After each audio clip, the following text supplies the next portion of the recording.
ABC News is ready to project that Republicans will retain control of the House. Maybe not a surprise, but this is early, John Carl. This is not a surprise, but the Democrats needed just 25 seats. Republicans tonight could actually even pick up a seat or two. Now the big question becomes, what happens with Nancy Pelosi?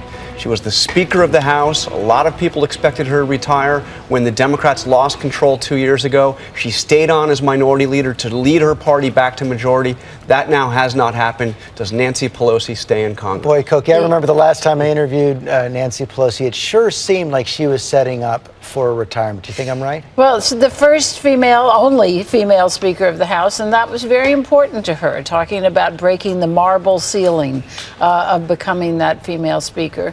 And I think she really wanted to stay long enough to fight to win it back.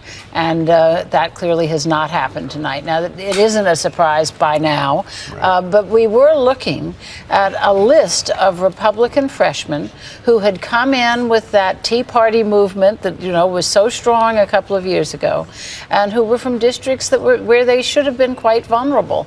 And it looks like they've held on, many of them, to those seats. And Ron Brownstein, if you look at the congressional approval ratings, at times it dropped below 10%. Right. It's hard to get an approval rating Friends and close family. It should get you to that. No, absolutely. And yet, as we continue to see most incumbents winning, and also this is a reminder of how personal rather than party-wide the case President Obama has made against Mitt Romney. I mean, he's made a case that Mitt Romney is someone you can't trust because of his background. He hasn't really made a very positive, strong case for Democratic governance.